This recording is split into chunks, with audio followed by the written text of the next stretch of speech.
Olá, meu amigo, minha amiga. Costuma-se dizer que o brasileiro tem memória curta. Eu não sei se é memória curta, se é memória seletiva, ou se é o desinteresse mesmo por seu país, pela história do país, pelos acontecimentos. A grande verdade é que nós tivemos um período aí com o Fernando Henrique, e há muita gente que acha que o Fernando Henrique foi um grande governo. Pois eu estou para dizer para você que não. A grande verdade é que houveram 8 anos de estagnação da economia, recessão. O Fernando Henrique foi o cara que vendeu quase tudo que era público, de forma indevida, também abaixo do preço. E eu quero falar um pouquinho com você sobre isso e fazer esse comparativo. Eu vejo o futuro repetir o passado. O futuro que eu estou me referindo é o que estamos vivendo nos dias de hoje. E o passado, o Fernando Henrique. Há uma semelhança, há uma simetria no que eu vou falar para você. Mas eu quero saber se você tem tempo para assistir esse vídeo. Porque não adianta você ficar 2 minutos e não saber o que de fato eu vou dizer até o final. É muito importante que você assista. É importante que você que está chegando pela primeira vez no canal, que se inscreva, que ative o sininho das notificações, todas elas, e que assista os próximos conteúdos.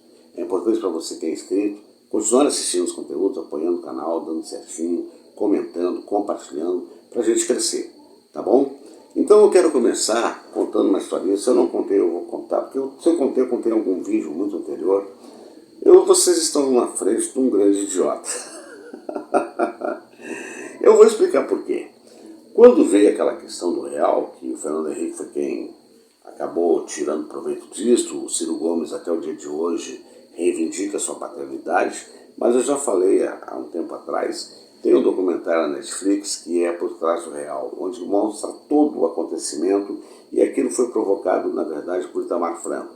Se é um legado do Itamar, um deles foi este, que ele estava preocupado com aquela galopante inflação e buscou os economistas para criar um novo modelo econômico, uma nova moeda. Então aí foi todo feito um processo. Mas quem se sagrou ministro da Fazenda foi o Fernando Henrique. E, bem verdade, o Fernando Henrique usou, aí já começou o primeiro golpe do Fernando Henrique.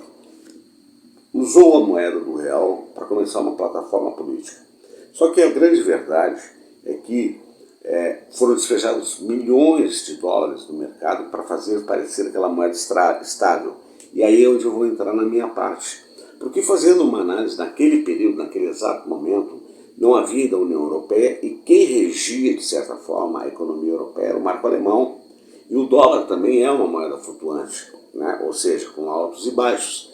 E ficou na minha cabeça um pouco inadmissível chegar um momento em que um dólar custava 89 centavos, 90 centavos de real. E aí então, vamos ao que eu vou dizer para você do idiota. Na Rua da Praia, que não tem praia, que não tem rica, na minha querida Porto Alegre, eu disse a um grupo de amigos: comprem dólar até o fim do mandato desse cara, que foi quando o Fernando Henrique de fato assumiu e que deu a coqueluche do real. Por isso também ele foi eleito. Porque quando terminar, esse dólar vai explodir. Por que eu sou idiota? Porque eu não comprei um dólar.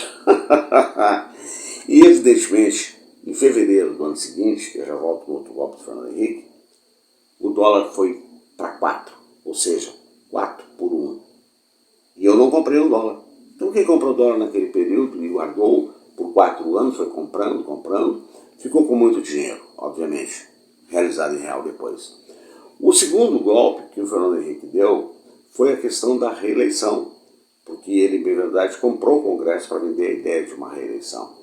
E aí segurou esse processo do dólar, e naquele ano onde aconteceu a reeleição do Fernando Henrique, praticamente nos 27 estados, e o Lula perdeu, o PT fez governadores, o que significava que já havia uma movimentação da população numa mudança. Mas era como se o barco estivesse no meio do oceano e o barco do PT estava passando com o Lula, e as pessoas preferiram não pular para aquele barco. E por isso Fernando Henrique se elegeu, e a verdade é que foram mais 4 anos de procrastinação do país, até que depois entrou Luiz Inácio Lula da Silva. A comparação que eu faço com isso é em relação ao Bolsonaro. Como é que o Bolsonaro surgiu? 28 anos de deputado, ninguém sabia quem era ele. Eu já disse em outro vídeo, ele nasceu a partir da Maria do Rosário, aqueles discursos de moralização, bandido bom, bandido morto. Ele falava que até o Fernando Henrique tinha que ser morto por ter privatizado, ter feito privatizações. Ele defendeu que não era para privatizar a coisa pública. E o que está acontecendo? Basicamente, a Petrobras privatizada, a Eletrobras, entre outras tantas coisas que estão acontecendo, e ele continua fazendo uma política para enriquecer os ricos, que da mesma forma o Fernando Henrique fez. Preservou a elite brasileira, mas a camada mais pobre estava à mercê, sobrevivendo, sem um arranhão da caridade de quem nos detesta. Esta é a grande realidade.